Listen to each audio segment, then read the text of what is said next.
24 seconds? Is that what I'm seeing? Oh, you're just chiming? I thought that was for me. Get ready or you're done. Well, it is 1 o'clock. Where is Pat? Is Pat coming or did he disappear? Do you know where Pat is? Did he say he was going to go somewhere? Okay. That's your list. I have my list, and we are ready to. Yeah, Woody told me he's got a couple of things. He may be back. I'm here instead of Connor Casey. Okay. Oh, okay. Hayden Costello thing. Okay. Who's on first? Last. Yeah, you're last, Jonathan. Okay. Madam Chair? Yes, Okay, ma'am. just if I go in the hall for 1 second. Yes, of course. Hurry. Okay. So, you want me to call the first one, and then who's up next? Who's on deck? Well, I'll do that. how about if, I don't have it in front of me at the moment, but Aaron, would you like me to just start off by like what we expect? And then 3 minutes? Yeah. And we have a timer. Okay, and here comes Pat, so we can, Do we go live? shall we go, do you want to go live? Yeah. Yes, go live. Thank you. Thank you, Robin. Okay, we're set.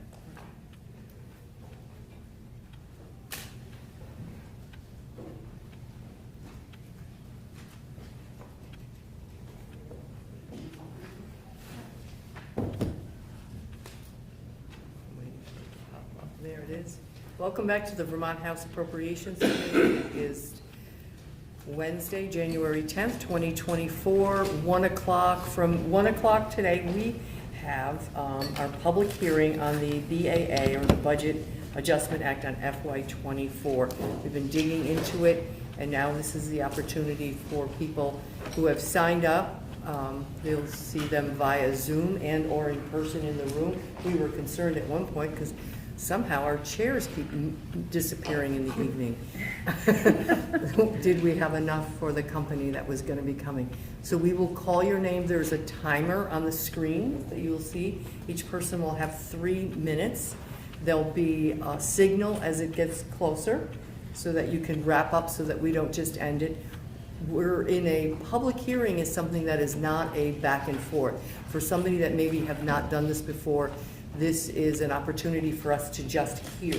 So sometimes it's a surprise to people that we don't interact. So I just wanted to make sure that we said that, but that would be that's the natural protocol for a public hearing, is to receive.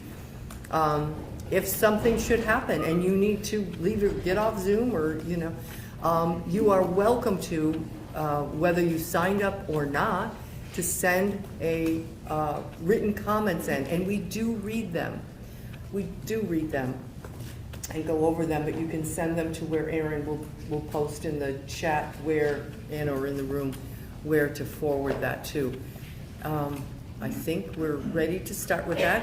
Representative Shai is the vice chair of this committee, and I'm Diane Lamfer, and I am the chair of this committee, and we will get started, and Representative Shai will call the names because I am terrible at enunciating them.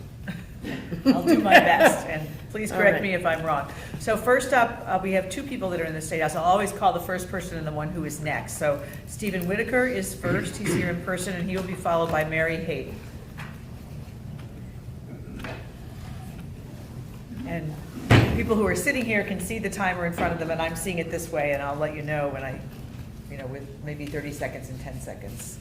We'll see if that works. It turns yellow at 30 seconds. Okay. And then at 0 seconds, it'll turn red. Okay.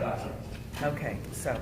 Thank you. I'm Stephen Whitaker from Montpelier. I've been an advocate and subject matter expert on telecommunications and recently public safety communications for the last couple of years. I want to call to your attention Section C-113 of the appropriations bill last year, which this bill attempts to amend, if only for a housekeeping reason. It should amend it more thoroughly for the following reasons. What's created, there's 2 pots of money. I'd characterize it as a dumpster fire. Jim Harrison is been diligently tracking this, but I think all the committee should be aware of it. There was $11 million from a prior biennium in general funds, and there's a $9 million congressionally directed spending. But the problem with the $9 million is that it has to be committed before the end of this year. And what's happening is the Department of Public Safety is trying to end around all of the statutory guardrails, the independent review, the thorough planning, the life cycle, cost-benefit analysis, the analysis of alternatives. They are doing everything they can to try to end around that and just buy a bunch of stuff. And that wouldn't be so bad in and of itself, because mostly you can argue that we should upgrade radios and microwave. The problem is that it fully undermines the C.114 language, which creates a thorough, diligent planning process of subject matter experts going through a methodical inventory design, assessment design. And to go out and spend all this money, this $9 million, on projects that have not yet been identified or fit into that strategic plan is a mistake. It's going to undermine integrity and confidence and morale and everything else. So I believe another proposal for how to spend that money on the Rutland County and Addison County pilot projects could result in committing the funds by this year with the proper planning done. But that would need to be specifically laid out in amended language in section C114. I'm happy to entertain afterwards with the 36 seconds I'll have left. I will continue to remind you that our broadband efforts are not on track, that replenishing that 20 million, which was meant as a match for federal grant that we didn't get, and more so, that middle mile project, after we failed to get it, I asked for records that would say, what are the contingencies? What do we need to do differently now that we didn't get that? And there were no records at all. So we're headed for a real problem, and we should be building contingency plans, which our broadband board is not doing. Thank you very Thank you. much. Thank you. Great timing. Mary Hayden is next in person, and then Jill Maza Olson will be after him.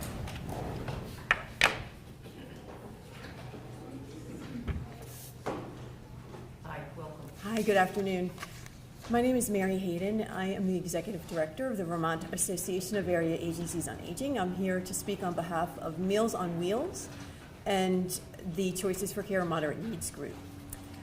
The Area Agencies on Aging are requesting $2 million in base funding in the State Fiscal Year 2024 Budget Adjustment Act due to the increased demand for Meals on Wheels to meet the nutritional needs of the growing demographic of older Vermonters.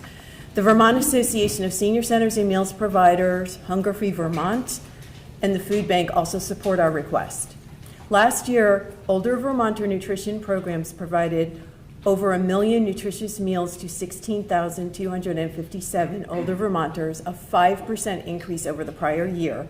And so far, year to date, we are registering a higher number of enrollees this year over last year.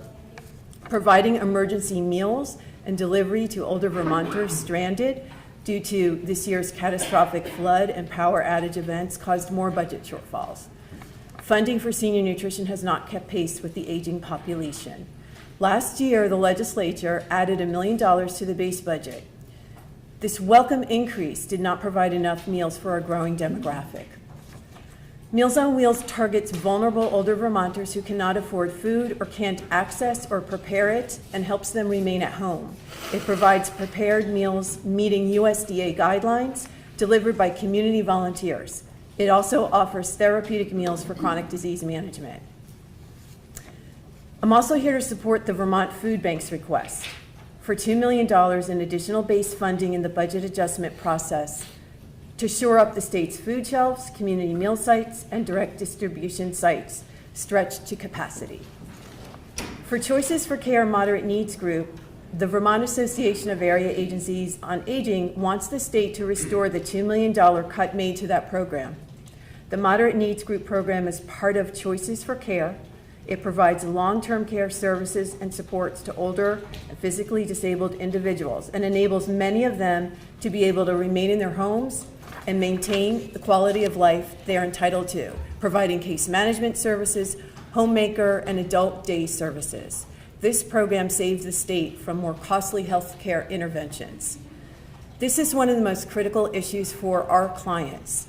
AAAs have 606 people on waiting lists for moderate needs group services. Some have been on the list for between 2 and 5 years. AAAs historically spend down this funding and could remove many older and disabled individuals off these waiting lists if the state restores the $2 million funding. Thank you for listening. Thank you very much.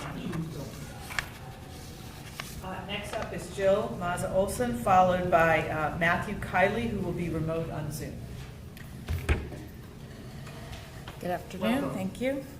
Jill Maza Olson, I'm the Executive Director of the VNAs of Vermont, representing home health and hospice. I'm here today to request $261,000 of general fund dollars. It's about $600 with the federal match in the DEVA budget for skilled home health services. So home health agencies provide a variety of services, long-term care, end-of-life care, many things. This is our skilled service. This is nursing care at home, nursing and therapy care at home. This is the care that if you are in the hospital and need to be discharged home, this is the service that we provide. So if you care about hospital discharges, you care about skilled home health.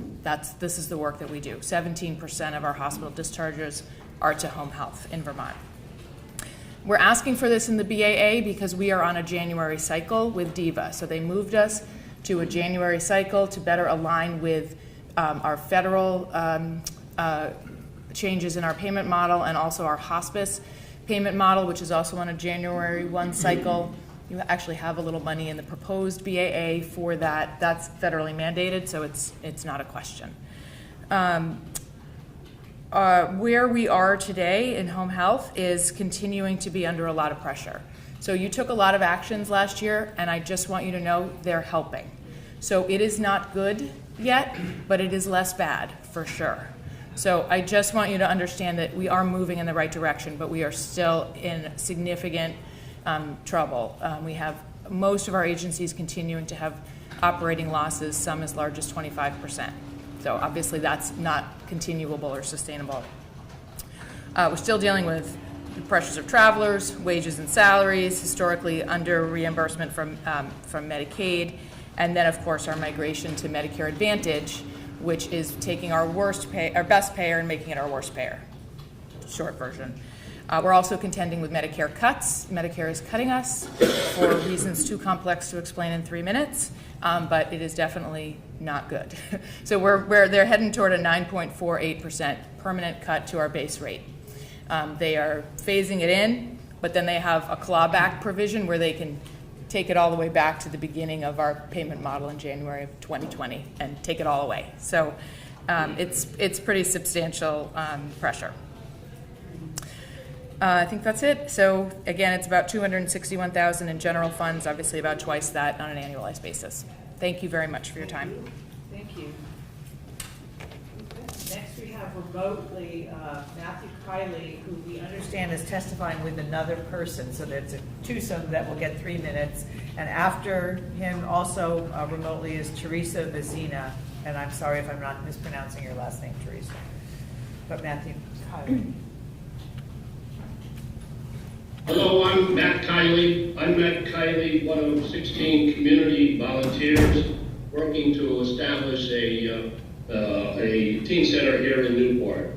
And I'm going to turn this over now to Chase Monfett, the junior here at North Country High School. Okay. Hi, everybody. The Northern Vermont community, especially the town of Newport, is void of accessible, affordable, and an accepting space for teens. We have a need for a space where our community can flourish and a Hive standing for helping Blue Voices everywhere fill that role. The Hive will create a safe, open, and creative space for teens of Newport City. A community for students to gather without the added pressure of school. This would be a place where they could develop and learn, cultivating a productive and inclusive community. The student body needs an outlet for expression and community building. A stronger generation of teens creates a more tight-knit and caring community for all. Our community of students from all areas of the NEK give a voice to our future generation and provide a space for new ideas. To be a part of this process assures the opinions and values of those who utilize the space will be heard and taken seriously. Hi everybody, I'm part of this team too, and my name is Elizabeth Emmett. I am the Director of Family, Youth, and Early Education Programs at NECA, which is Northeast Kingdom Community Action. We serve Caledonia, Orleans, and Essex counties. Our youth focus programs hold contracts with AHS, DCF, DOC, and Elevate Youth to provide specific youth services throughout the Northeast Kingdom. However, none of these current contracts allow for supervised youth spaces or funding for prevention activities like the Hive that Chase was just talking about. So according to the most recent Vermont Youth Risk Behavior Survey completed in 2021, young people in middle and high schools are reporting higher rates of experiencing bullying, vaping and alcohol use, and poor mental health, with self-reported BIPOC and LGBTQ identities most often scoring higher for risk and harm in almost every category. So like Chase said, we know that young people need a voice and a space to build those community connections, have adult mentors and opportunities in their extracurricular time to thrive, but those opportunities are often really hard to access in our most rural communities in the Northeast Kingdom. We also know, because data supports as much, that youth centers work. Nationally and in Vermont, they do exactly that prevention work, connecting teens with critical resources at a critical time in their development and supporting families through that time. So they're an effective space for prevention. Our Northeast Kingdom youth providers are requesting that any unspent funds from 2023 in the amount of $100,000 that were previously allocated for substance misuse programming through either the opioid or marijuana tax funding streams, or for mental health supports or general prevention to support youth that has been left over, that could be reallocated to the development of these youth centers, including the Hive, in the Northeast Kingdom to support our young people in Caledonia, Orleans, and Essex counties. Perfect. Thank you so much for your good attention. Thank you all. That was great. Yeah, it was terrific. Excellent timing. So next up is Teresa Vaz, who's here in person, and will be followed by Teddy Wazak, also in person. Welcome. Hi, thank you for having me. Good afternoon. My name is Teresa Vaz. I'm the Executive Director at Vermont Cares, and I'm here to testify on behalf of the 4 syringe service programs here in the state, so the 3 ASOs and Safe Recovery. Together, we provide syringe service programs around the state in every county. So currently, we are funded $300,000 through the state general funds to be divided among the 4 programs. There is a certain ratio, percentage, that goes along with this. And I did include a supporting document that kind of goes through those numbers, so I wouldn't use that time right now. So our request is actually to increase the base funding from $300,000 and add an additional $500,000 to that, which again would be shared among all 4 programs. What we experienced and what we are continuing to experience is that we are unable to meet the needs of Vermonters struggling with substance use disorder in all the areas that we need to provide these services. We can't expand our services. We are sort of hamstrung by being underfunded chronically for decades.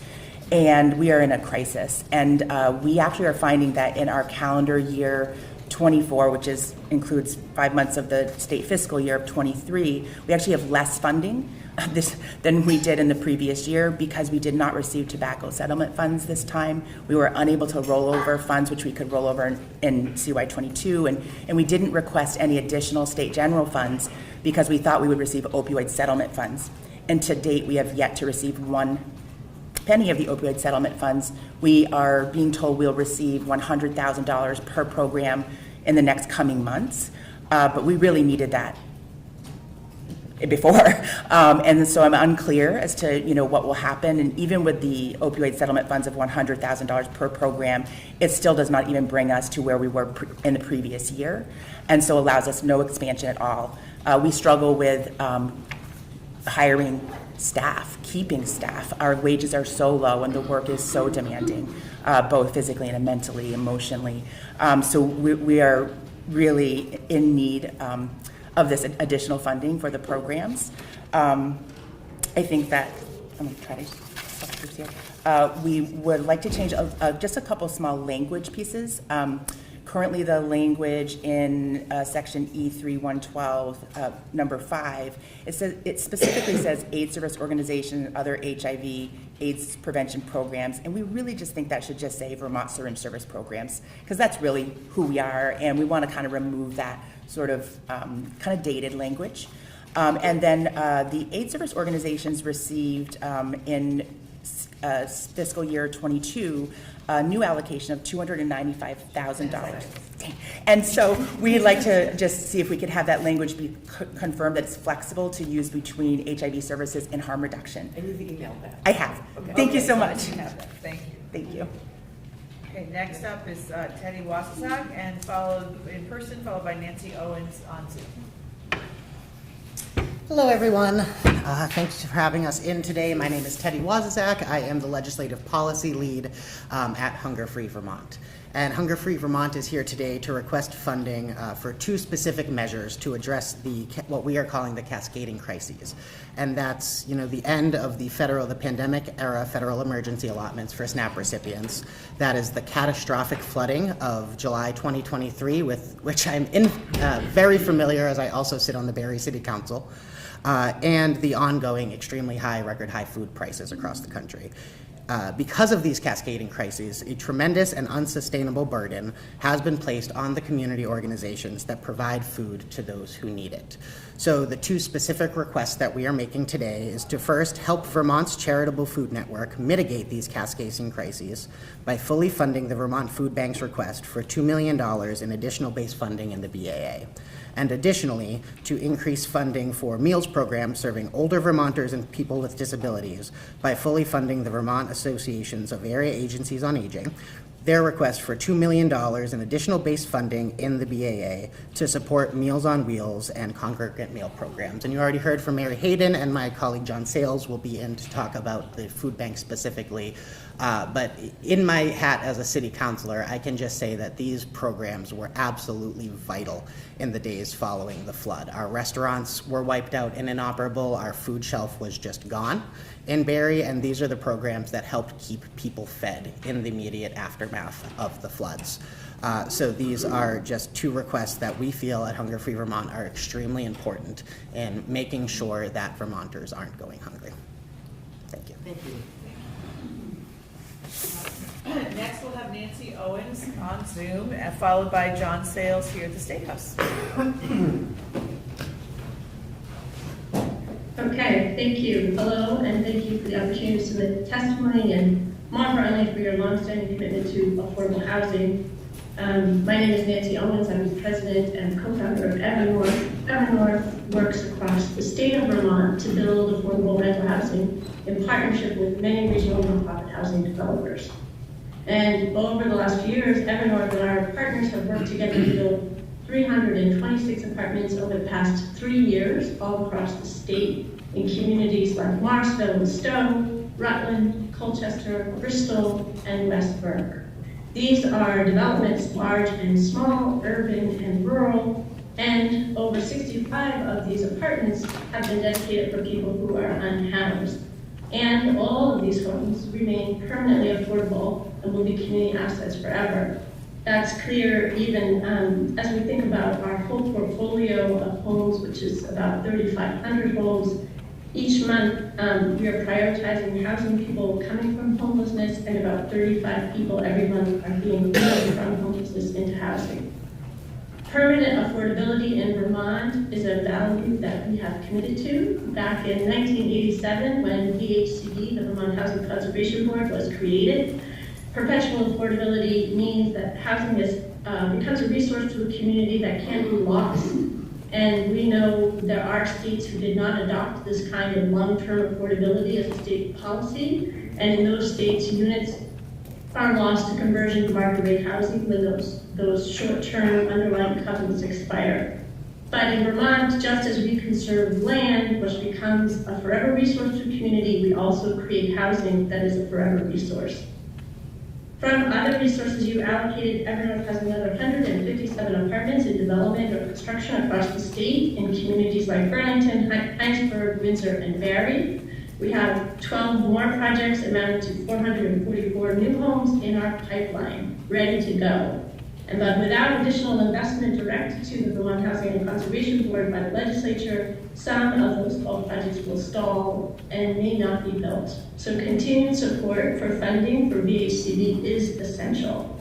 And I understand that VHCB's resources are going to be about $20 million short this fiscal year. And so to finance the existing pipeline and to give all the affordable housing developers an indication, we should continue to secure new sites to address the state's affordable housing shortage. I ask that you appropriate $50 million in the BAA to the Vermont Housing and Conservation Board.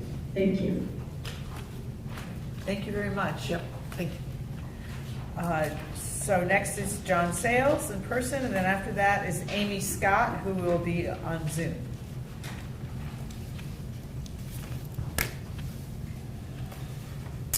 Good afternoon, everybody. Thank you to everyone for all your listening today. I really appreciate it. And thank you to the folks who have already mentioned the food bank and those that will. I'm John Sales. I'm CEO of the Vermont Food Bank, and I live in Montpelier.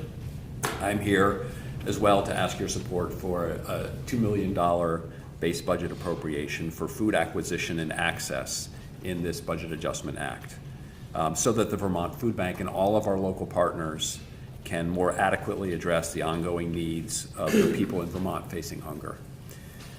Hunger in Vermont is unacceptable, and I haven't heard a lot of people who disagree with that.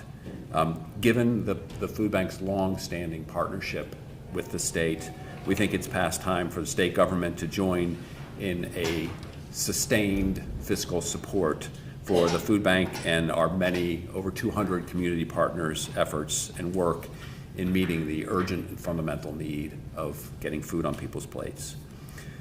Recently, our team has been in the field. We talked to more than 150 Vermonters living in all different regions of the state and asked them about their experiences with food. Two things really stood out. First, that a lot of people talk about going and getting food assistance for the first time. And this is since COVID started. And we're still hearing people coming saying this is the first time they've had to do that. And second is that really the unrelenting and impossible trade-offs that people are facing every single day. It's about whether you pay your rent, your mortgage, transportation costs, healthcare costs, childcare, or food. And families are making these choices every day. One colleague heard directly from a professional paraeducator in Montpelier who said, I'll quote, "I've been at my job for 18 years and I'm barely making $18 an hour. I'm kind of like too poor to buy food, but too rich to get food stamps. I would love to buy a thing of apples so I can have fresh apples in my oatmeal. But in my brain, it's like, well, yeah, but you need to pay your mortgage and you need to pay your electric bill. I'm just barely making it with everything." So as we continue to solve for the underlying causes of hunger, and I want to commend the legislature over the last few years, you've been doing some really noteworthy work in that effort. But in the meantime, the food bank and our community partners, we still need the state to step up as a significant and consistent funding partner to make sure that your constituents who can't regularly afford enough nourishing food have the access they require to be the best parents, the best employees, and the best engaged community members they can be. So again, we ask the committee and the legislature to address the ongoing need by appropriating $2 million for food acquisition and distribution. And as well, my friend Mary, we're also supportive of the Meals on Wheels. Thank you very much. Thank you. Good job. Next is Amy Scott, who's on Zoom, followed by Liz Sharf, who's also on Zoom.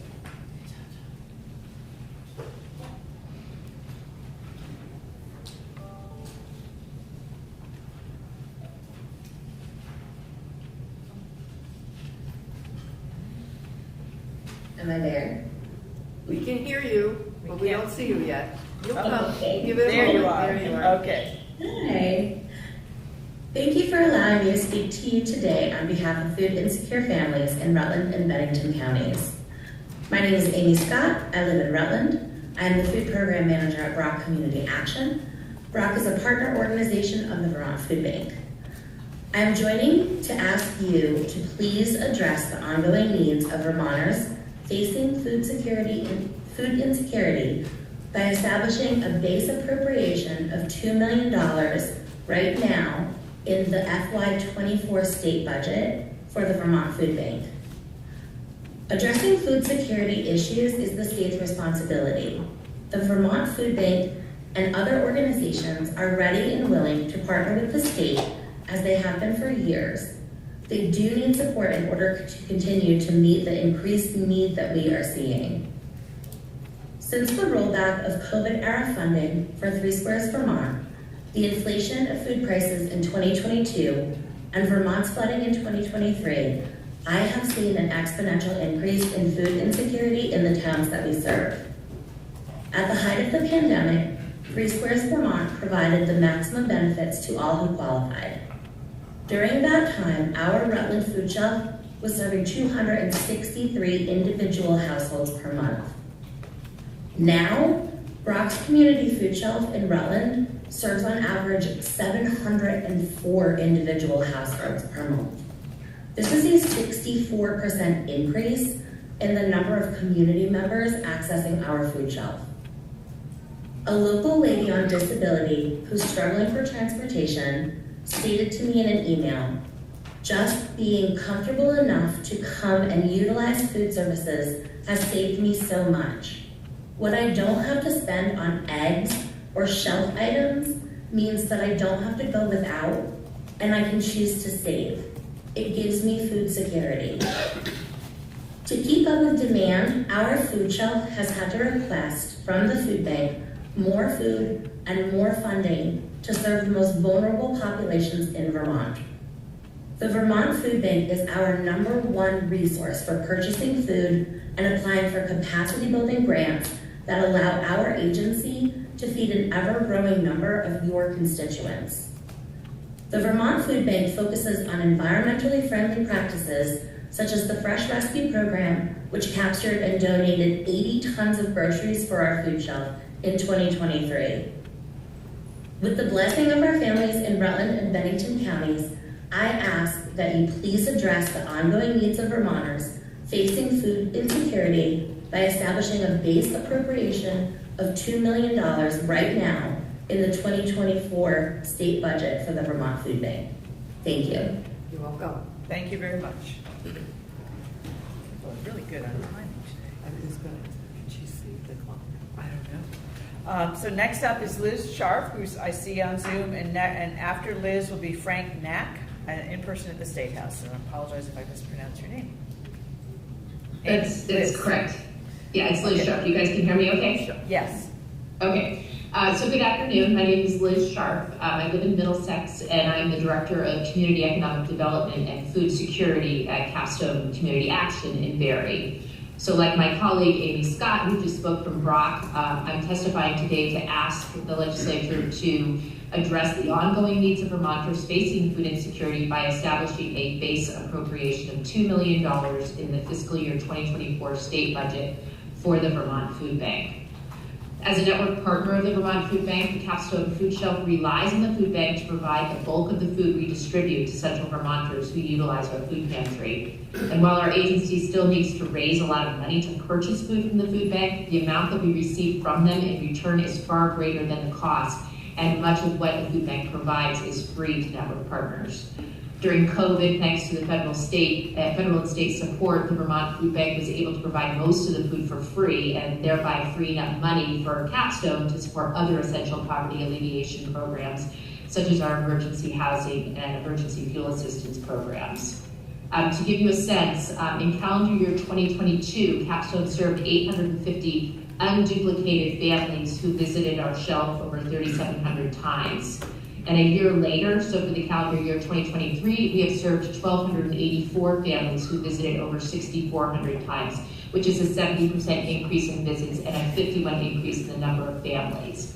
But more shockingly is that since the end of the pandemic supports, which included an expanded child tax credit, federal stimulus dollars, increased unemployment benefits, and most importantly, the increase in 3 Squares food stamp benefits, Capstone has seen an incredible 165% increase in the number of families using our shelf and 177% increase in visits compared to calendar year 2021. So what does this tell us? When people have money to spend on food, they will buy it in the grocery store. And if they don't have enough money to pay all of their obligations, their rent, utility bills, car loans, gas for their cars, the first thing to cut will be their grocery budget, because they know they can rely on the charitable food system like the Vermont Food Bank and the hundreds of food shelves around the state who are network partners. As a state, we must address the reality of increasing poverty among our lowest income households and understand that nutrition insecurity shouldn't be acceptable.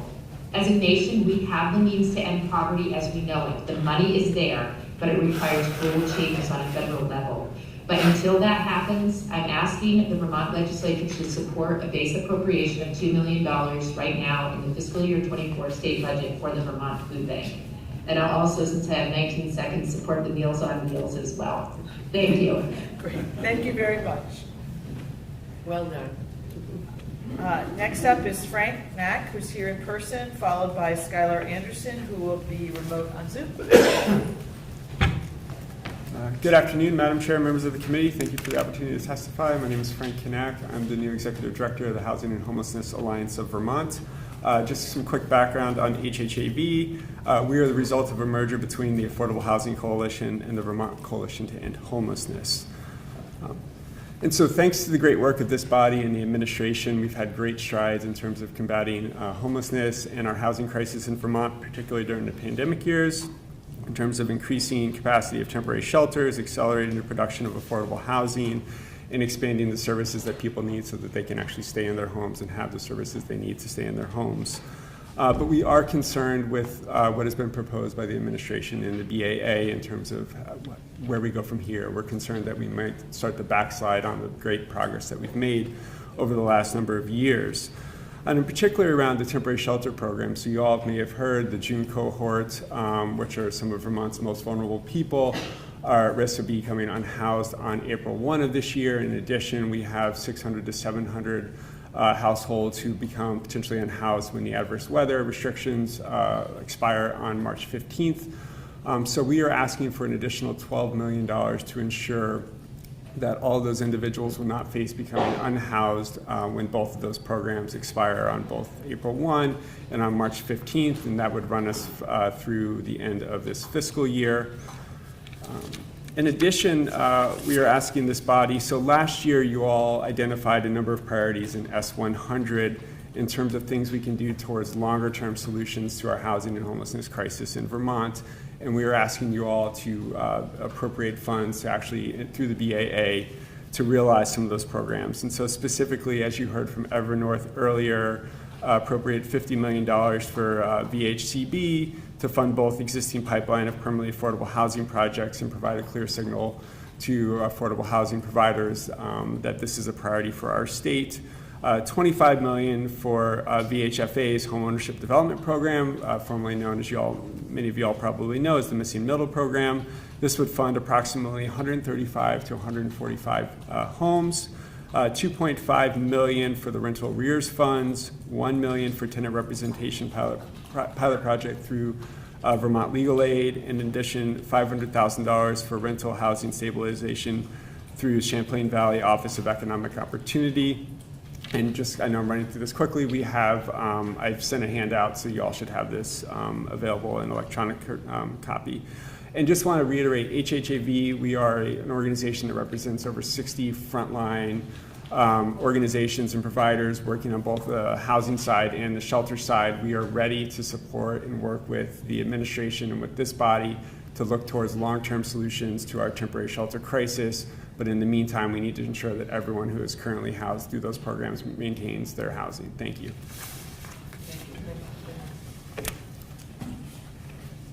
Okay, the next is Skyler Anderson via Zoom, and then Amy Hornblas in person. Can you hear me? Yes. Good afternoon. My name is Skyler Anderson. I'm the Chief Finance and Operations Officer at Downstreet Housing and Community Development. And I'm going to read remarks prepared by our Executive Director, Angie Harvin, who was unable to attend today. So I'd like to start by thanking you for your ongoing commitment to funding affordable housing, reducing the Muslim families experiencing homelessness, and responding to the needs of flooded communities. I'm so grateful to know that these are priorities as difficult funding decisions are made this year. Several downstreet properties were hit hard by the flooding in July, and we're hoping to finally get all of our residents back home by the end of this month. Many of the multifamily buildings in Downstreet's portfolio are older and vulnerable to future flooding, and we are working to assess the risk and develop mitigation plans. At the same time, we know that we can build resilient, affordable housing, even in the face of climate change. Both downstreet apartments where Downstreet's offices are headquartered in Berry City, and Taylor Street apartments at the Montpelier Transit Center were surrounded by water, but weathered the flood with no damage to building systems or interiors. Built in 2015 and 2019 respectively, these buildings are a testament to our ability to construct resilient homes. This is just one of the benefits that the state gets when investing in community-centered, mission-driven affordable housing. We're committed to ensuring that our residents, many of whom are living with a disability or who have been unhoused, have a chance at security even when we endure what our community did. I don't need to tell you about our community's unmet housing needs and why it's important that we continue to build housing. I will tell you that we're doing all we can to move people out of homelessness through both our turnovers in our properties and by creating new apartments for our most vulnerable. I know that it's true for my colleagues around the state who have dedicated almost 40% of their available apartments in the last 6 months to people exiting homelessness. But without new units, we won't solve the problem. Housing development takes time for a variety of reasons: permitting, environmental remediation, etc. And funding from 2 and 3 years ago means that later this year, a long vacant historic school in Barrie will reopen its 9 new homes for our lowest income and most vulnerable neighbors. It also means that we will break ground on 30 new apartments in Berlin by summer. Downstreet is working to create new housing in Barrie, Waterbury, and Montpelier. The projects have not gone into VHCB for funding, and my understanding is that they don't have enough funding for this year's pipeline, let alone the funding to give us and our partners across the state the green light to continue to pursue much needed development of new affordable housing. 30 seconds. I understand that you've used the budget adjustment each of the last 2 years to send this signal and to let us know that we should continue to seek out new projects. I ask that you do so again this year with a $50 million appropriation to VHCB, the Vermont Housing and Conservation Board. Thank you for your time. Thank you very much. Next up is Amy Hornblas, and then Ashley Griggs remotely via Zoom will be after that. Hi. Hi. Yes, good afternoon. My name is Amy Hornblas. I'm the Executive Director of Neighbors in Action, and we have 2 programs, one in Cabot, one in Lindenville, where we provide food services, boxes of food and food support for families at the edge of the Northeast Kingdom in Vermont. And I am here to support the Vermont Food Bank's request for a base appropriation of $2 million. We simply could not do the work that we do without the help of the Vermont Food Bank. And if I could take you right now for an instant field trip to Cabot, at this moment, there's a line of cars in front of our building, and we are expertly loading them with boxes filled with 3 days worth of food for families between 1 and 9 people, filled with fresh fruits and vegetables, canned goods, salmon this time, protein, eggs, and all of this wonderful stuff, including paper products, toilet paper, tissues, tampons, and dental hygiene products, all possible by the Vermont Food Bank. And we run exclusively nearly on volunteers. We have amazing volunteers from youth to seniors. And I did bring our newsletter. I'm not sure if you did. I have a lot of the statistics that I just mentioned are in there. We doubled our numbers last year. We are now serving an average of 670 households a month out of our 2 locations. And to give you an idea, in 2022, it was only 337. We sign up about 20 new families per month between our 2 locations. And what this turns out to be is about 900 of these boxes that I'm describing are put into cars every month out of our 2 locations. We simply could not do it without the Vermont Food Bank. I've averaged it that it's about $15 per box. That includes our rent, our electricity for our freezers, everything that we do to make sure that we can get these boxes delivered to these families. It's an incredibly inexpensive way to go about it, and we couldn't do it any other way because we rely on donations. We have over 50 dedicated volunteers about 6,000 volunteer hours. So this is a community event, and it really lifts everybody's spirits. And as a health educator, a licensed health educator, I can tell you that without proper nutrition, of course, we're going to see Vermonters suffer physically, socially, and mentally as well. So it is the key to health. It's key when people are strong and feel healthy, they have enough protein, right? They can come and help us fill boxes, and we all work together, and it's really bringing the community together around food. So it's really been a healing endeavor as well. So I appreciate your support for the Vermont Food Bank, and thank you for everything you guys do as well. Well, thank you very much. Yeah, thank you. Next up will be Ashley Griggs, who I see on Zoom, followed by Karen Sita, who's also on Zoom. Hello, thank you. Happy good afternoon. I am Ashley Griggs from Chester. I'm a board member and former student of the Vermont Adult Learning Program.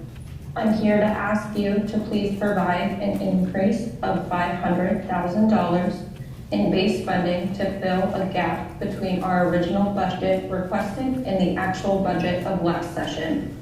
The Adult Education and Literacy Network, of which Vermont Adult Learning is a part of, changes people's lives, helps build individual success, as well as a better prepared students with knowledgeable in the workforce and further education goals. I'm an adult who dropped out of high school. I attended Vermont Adult Learning after being out of school for 7 years. I graduated in 2020. Therefore, my literacy and math skills were lacking, alongside lacking a lot of confidence in myself. I found it hard to obtain a job due to lack of education and not having a diploma. But Vermont Adult Learning and programs much like it helped me and so many others gain the skills needed to get a fulfilling job and to move to further educational goals. And now, as a Vermont Adult Learning board member, I see the new opportunities that these programs are offering for members. Each individual learns differently, which is why these programs are so important. Again, please provide an increase of $500,000 in base funding to fill the gap between our original budget request and the actual budget appropriations of last session. Thank you so much for your time. You're welcome. Thank you very much, Ashley.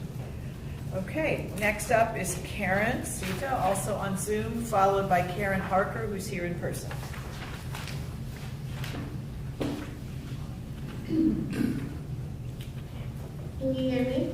We can hear you, but we can't see you just yet. Unless I look like a supermodel, I'm not really one that likes to be on TV. So, but they know me. I'm recognized as the prettiest black girl in Vermont. The governor has said that himself. I was your Miss Black Vermont. But I don't look like Naomi Campbell today, so therefore I don't show my face. The girls that get it are the women that get it, and the men that like it are the men that like it. Is it time? Is it my time? Yes. Can you see the timer on the screen? I sure can, yeah. Okay, great, thanks. Go ahead. Okay, great. My name is Karen Sita. I am recognized as a citizen that constantly demands change. Besides being incredibly intelligent, incredibly beautiful, I'm incredibly annoying because I refuse to allow them to just destroy the state of Vermont. I don't understand why Vermont is like California, meaning in the homeless department, due to the fact that, California, at least there's things to do. Here in Vermont, all I see is our Vermonters doing nothing but drugs. My thing is, I'm asking that the governor appropriate, what's that handsome man that talked about appropriating at least $12 million for this homeless community, because we cannot survive. A lot of the Caucasians that are here in this homeless community will suffer on March 1st and April 1st unless the governor appropriates at least $12 million to ensure that people have an ability to stand on their feet. Harvard is fighting for me, Johns Hopkins is fighting for me for grad school, so women like me really don't suffer. We can use our beauty to get wherever we want in this world. But all these other people, they are going to suffer. I also am asking that the state acquire at least $5 million for legal aid. So when this is over, the new hijab-wearing law executive attorney for the legal aid department can start suing hotel managers. Because, if you're a regular person who just happens to go into homelessness, they love to discriminate against you. They have favorites. All these things are unlawful, against the law. And again, I'm excited that they've acquired a hijab-wearing legal lawyer for Vermont Legal Aid because she knows what it's like to be judged on face value. And I'm sure she's going to use the law to make sure that all Vermonters, regarding their situation, regarding what they look like, regarding their intelligence, regarding how they ended up in homelessness, have an ability to overcome and be able to sue these house owners, these hotel owners for their unlawful discriminatory behavior. So I'm here to testify to the governor, because when I write him letters, he doesn't want to know that he doesn't respond back to me. Why is that? Because I'm the chosen one, and also because I speak the truth. Again, women like me, we always survive. Women like me are survivalists. We rise to the top. But the other Vermonters that are suffering now, crushed by this system, will not survive unless millions are sent to them. Now, I was born to be one of the wealthiest Black women to come out of the state of Vermont, so this will be a cause that I will constantly donate to. However, while I'm here now, we must fight now. We must get up the millions of dollars because people will not be able to overcome and pay housing. How are people supposed to pay for housing when they have to pay for these hotels that are janky? And all these things that people are not thinking, and this is why, again, I was sent on this earth. One, for the legal aid, because our lawyers must fight for Vermonters, and two, for people to overcome, because you spent years ignoring people, and all of a sudden you think that they're all of a sudden going to be able to stand on their foot, and that's not possible. So fight for the people. Corinne Sita, the one and only. Thank you. Excellent. Now we have Karen Harker, who's here in person, followed by Sarah Russell, who is on Zoom.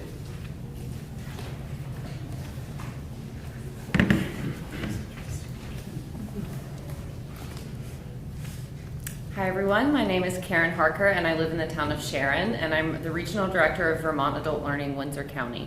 I'm here today representing the Adult Education and Literacy Network. We are asking for an increase of $500,000 in base funding to fill the gap from the original budget request and actual budget appropriation from last session. Last year we asked for $1.5 million and received $1 million. The $500,000 increase would help to fill the gap in last year's funding. From helping our students earn high school diplomas to helping them learn English, the Adult Education and Literacy Network changes people's lives and helps them to build individual successes. It also prepares Vermonters for good paying jobs. Our services are vital to the further development of Vermont's workforce, and our broad range of services are targeted and tailored to each student's needs. It's a beautiful thing to watch students grow and develop within our programs. One such example that comes to mind is a recent student who we helped achieve her GED in Windsor County. This student not only grew within our program, moving from our lowest math level to our highest, but by getting her GED, she is now able to move up within her workplace and into a management position. She has even thought of continuing her education at CCV and pursuing a career in phlebotomy, none of which she would have been able to do or inspired to do without our program. This 40-year-old Vermonter is now empowered to do things she once never thought possible, but without funding, we won't be able to continue services to people like her. In fact, we're already facing serious challenges due to our budget, and my centers in White River Junction and Springfield now have waiting lists because we are unable to keep up with the demand for our services with our current staff. Vermont's traditional schools are not serving students well, particularly since COVID, and the adult education programs have become the safety net to catch students for whom traditional school is not workable. In comparison to other Vermont high schools, we serve a higher percentage of BIPOC students, students with disabilities, and low-income students. This is the demographic that we are asking you to support in this budget adjustment. Without an increase in our base funding, we will be forced to cut off vital services to high-needs Vermonters across the states. Please provide an increase of $500,000 in base funding to fill the gap from our original budget request and actual budget appropriation from last session. Thank you. Thank you very much. Next up is Sarah Russell, who's on Zoom, followed by Matthew Bentley, who was also on Zoom.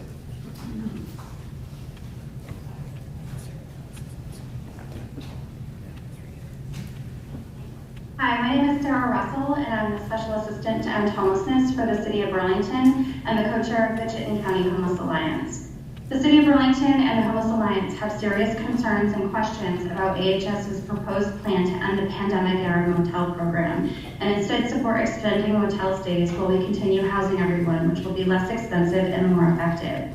We believe new investments and expansion of emergency shelter should be made for the hundreds of Vermonters currently living outside.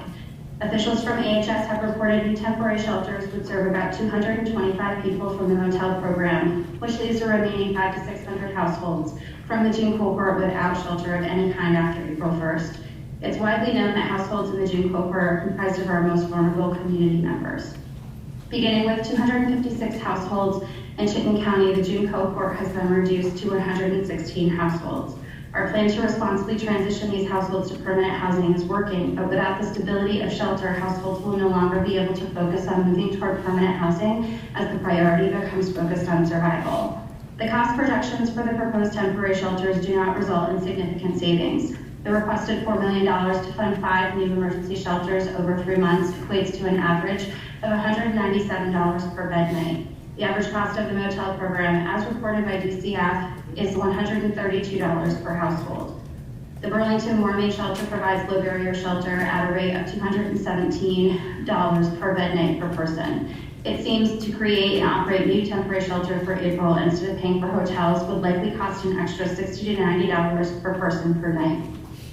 In Chittenden County alone, the impact of the June 1st motel exits has resulted in a 500% increase in unsheltered homelessness, from an estimated 42 individuals at the last pit count in January to over 250 individuals as of November 2023. Anecdotally, a mother who was 6 days postpartum and had a 2-year-old was referred by ESD to seek accommodation from the Burlington Warming Shelter for herself, her toddler, and her infant last week because there was no motel capacity. The Warming Shelter currently serves someone with cancer, someone with a colostomy bag, and 1 pregnant person, in addition to many others with critical medical, mental health, and substance use challenges. This shelter, as all shelters in Chittenden County, are over capacity and turning people away each night. In Burlington, people are living in tents without access to heat, facilities, or resources to meet their basic needs. As encampments grow, they become public health and safety concerns, most recently demonstrated by a fire in Battery Park over the holiday week.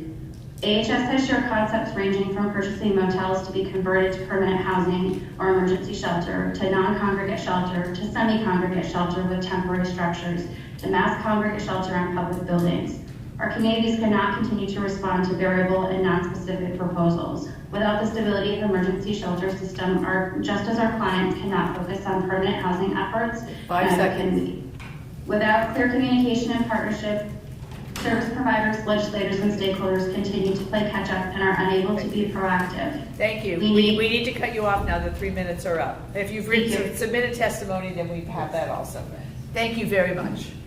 Next up is Matthew Bentley, followed by, I'm sorry, I'm going to mispronounce your name, Tupe Muiwe.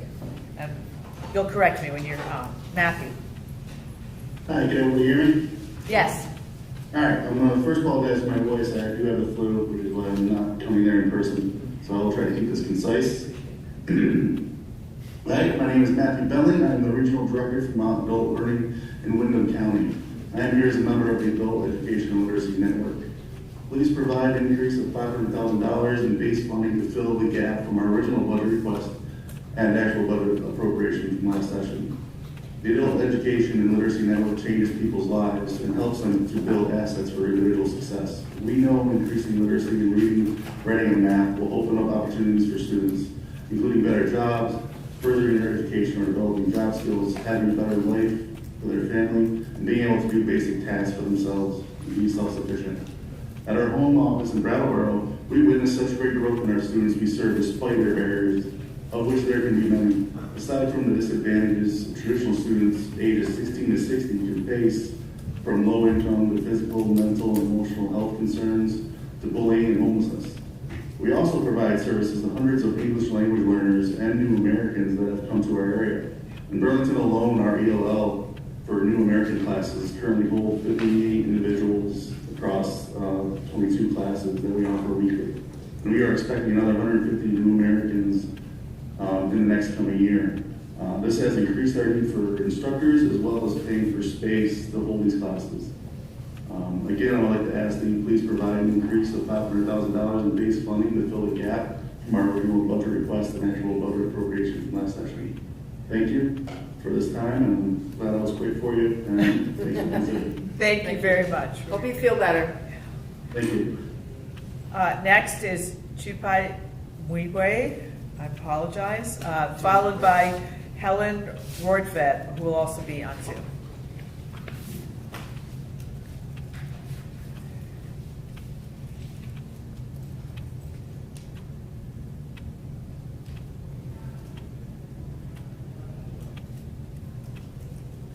It takes a moment.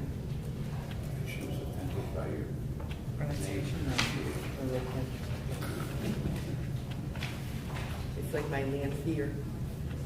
No fear in land. We're doing fine on times. Because I can hear the keyboard going. Someone's communicating. Someone over there. They're on Zoom. Can you ask them to unmute themselves? Would you like to unmute yourself? I think we cannot hear you. Okay. There we go. Great. And state your name for the record because we'd like to pronounce it correctly. Hi everyone, my name is Tripate Fidel Mupiani. I am board member at the Vermont Adult Learning. I am originally from the Democratic Republic of the Congo in Central Africa. I came to Vermont in 1998 and since then I got stuck in Vermont. It happens. It's a good state, very nice state. I started my school at the Community College of Vermont, CCB, where I got my associate degree in human service, and I'm now working at the same school as coordinator of student advising or academic advisor. After CCB, I attended Johnson State College, earned my bachelor's degree in psychology and behavioral science, and went on for my degree in social work at Vermont, at the University of Vermont in UVM.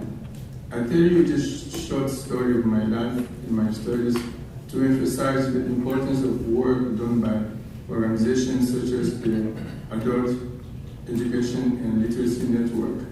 So I'm here today to testify about the work and benefit of the Adult Education and Literacy Network. I'm here to ask for additional $500,000 to support the work of EF and in my community. I know and meet many residents who come from countries where English is not their first language. When they arrive in the United States, they need to learn English and other skills in order to integrate into the mainstream culture, be able to communicate, get higher education, and look for a good paying job.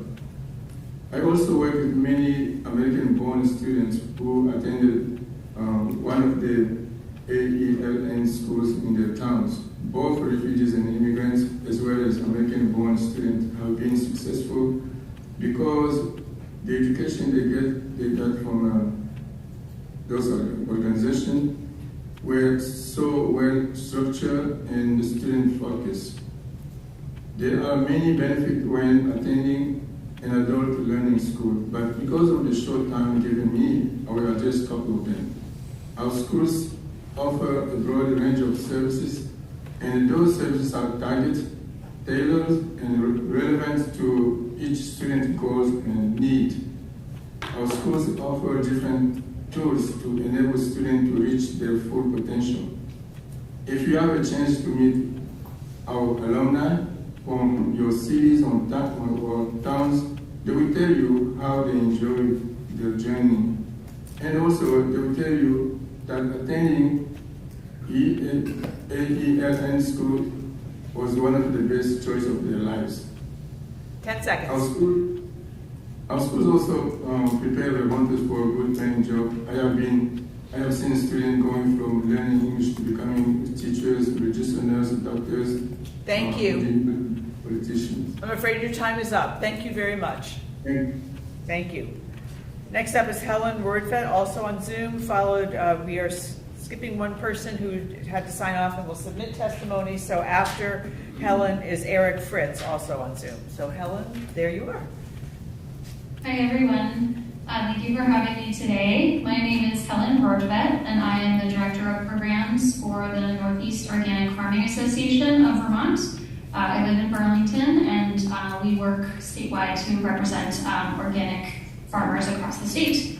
And I am here today to ask you to please include $252,203, right on the nose, It's supplemental funding for emergency organic dairy farmer relief in the FY2024 Budget Adjustment Act. As you may remember, last year, organic dairy farmers found themselves in an unprecedented financial crisis due to national and global economic circumstances beyond their control. We are immensely grateful to the legislature for recognizing the significant economic, social, and environmental importance of the organic dairy sector here in Vermont, and for supporting them with a one-time appropriation of $6.9 million in emergency relief in the FY24 budget. So fast forward to today, and the appropriated funds have been distributed directly to organic dairy farms throughout the state by the Agency of Agriculture, providing much needed relief at a critical time. It is also our understanding that due to a small miscalculation in the total amount of funding needed to support all qualifying dairy farms, organic dairy farms, the fund fell just $252,203 short of the total expressed need for the program. So in conclusion, I'm just here to ask that you please include that remaining $252,203 in supplemental funding for emergency organic dairy farmer relief that was already passed in the FY24 budget to ensure that all qualifying organic dairy farms receive the support that they need, and that was committed to last year. So thank you so much for having me. You're welcome. Thank you. Next up is Eric Fritz, who I see on Zoom, followed by Zachariah Watson, who is here in person at the State House. Thank you. Good afternoon. My name is Eric Fritz. I am the current president of the Vermont Association of Adult Day Services. I am testifying before the committee today to ask for the restoration of the $2 million that was cut from the Moderate Needs Group funding in the original 2024 fiscal year budget. The Moderate Needs Program is part of the Choices for Care program. Choices for Care provides long-term care services and supports to older and physically disabled individuals, allowing for more choice in long-term care services, whether it is in a nursing facility or a home and community-based services. Moderate Needs Group funding enables many older people to be able to remain in their homes and maintain their quality of life, providing access to services such as case management, homemaker services, and adult day services.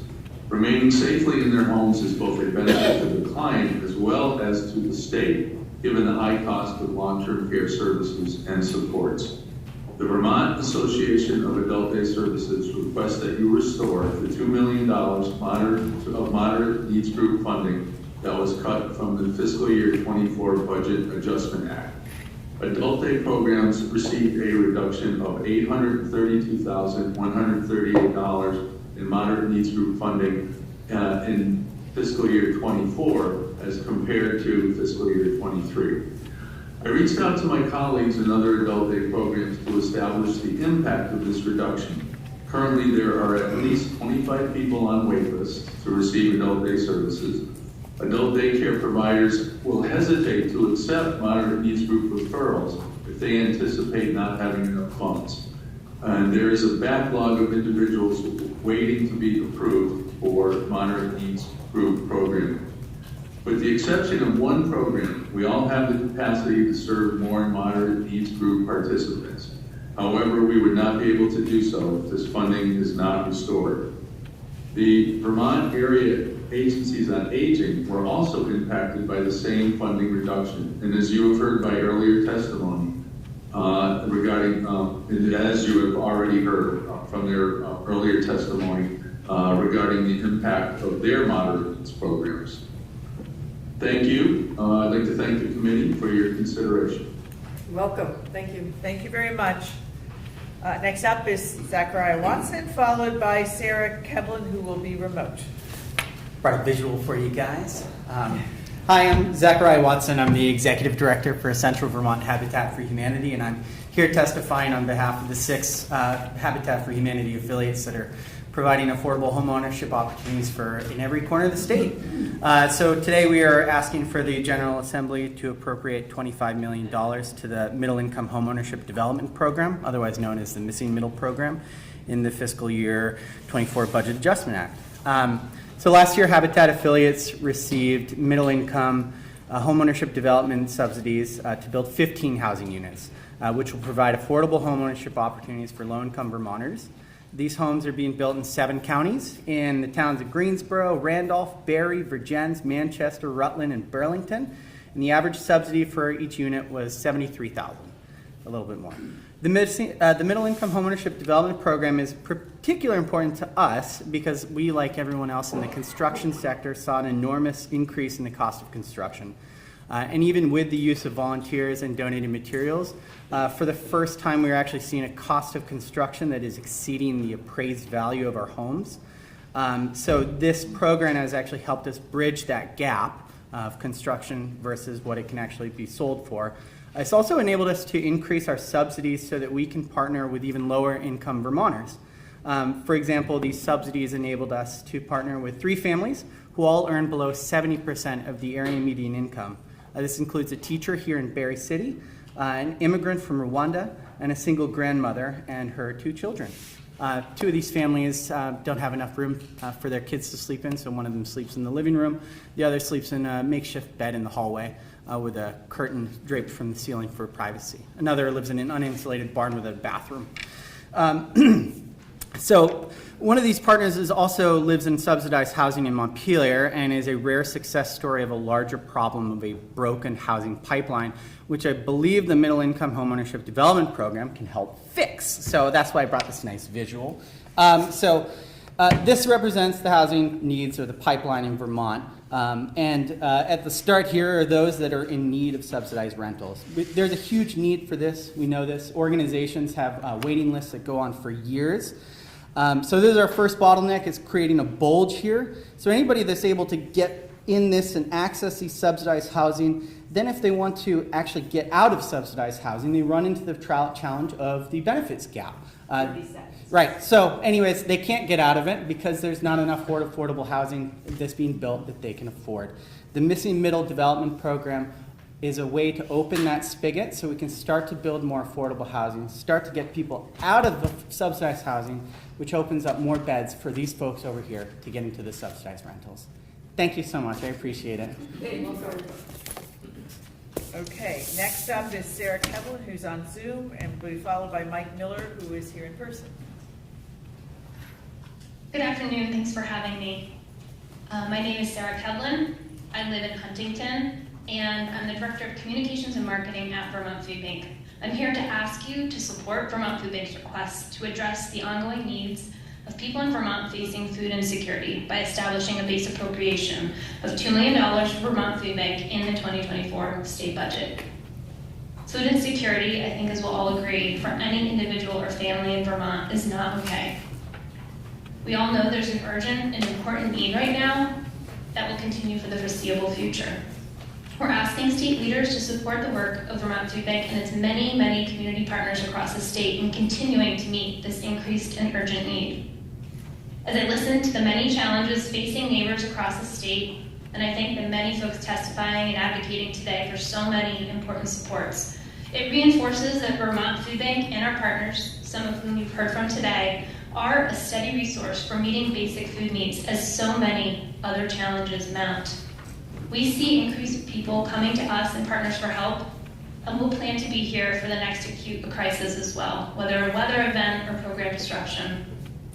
I had the opportunity to hear directly from one neighbor this fall, professional, a single mother from Montpelier. She shared, there's electricity, there's gas, there's my car insurance, the rent, the food. I was really trying to get myself under $50 a week for food. What I actually stopped doing was taking my son grocery shopping with me because I couldn't afford for him to make the kind of choices he wanted. It shouldn't be this hard. Until we solve for the underlying causes of hunger, we need to continue to work together as we have to make sure the tens of thousands of people in Vermont facing food insecurity, neighbors, friends, and family, have this very basic need met, access to the nourishing food they need and want. Please help address the ongoing need of Vermonters facing food insecurity by establishing a base appropriation of $2 million for Vermont Food Bank now in the 2024 state budget. Thank you so much. You're welcome. Thank you very much. Next up is Mike Miller, and followed, last but not least, by Jonathan Williams.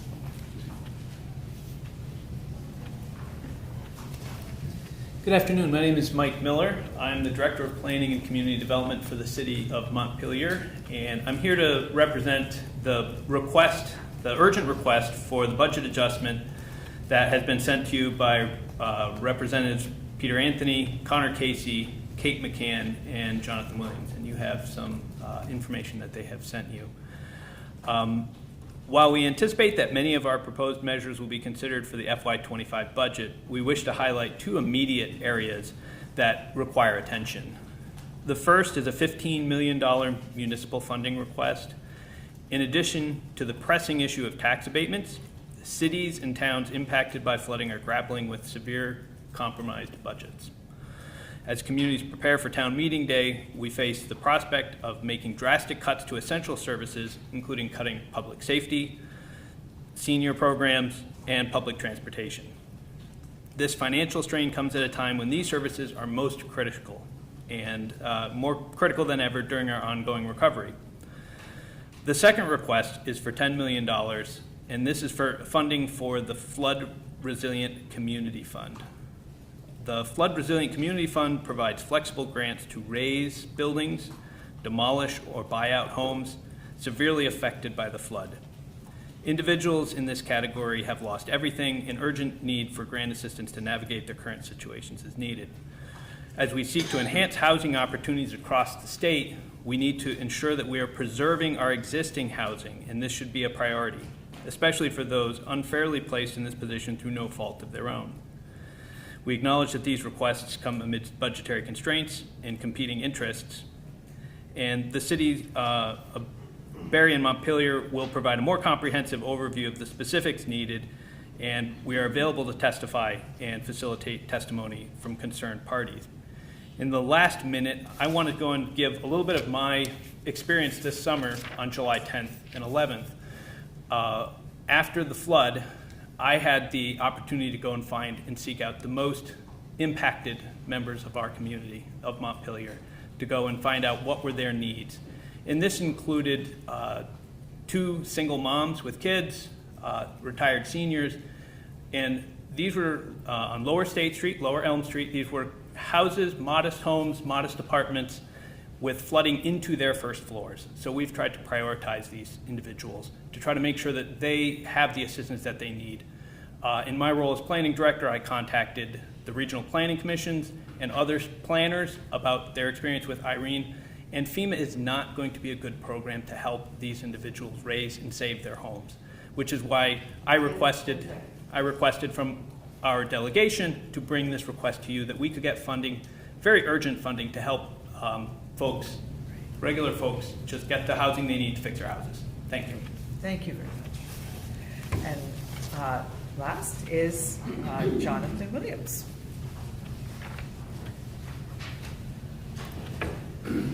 Thank you, esteemed colleagues. My name is Representative Jonathan Williams, Barry City. The last time I spoke in front of Representative Lanfer and Representative Brennan was in 2012 in House Transportation. I'm here today to reiterate the requests for our flood recovery omnibus bill. The total amount of requested appropriations in that bill is $85.6 million. However, we are not asking for that full sum in the Budget Adjustment Act. We are asking for 2 urgently needed appropriations through the BAA.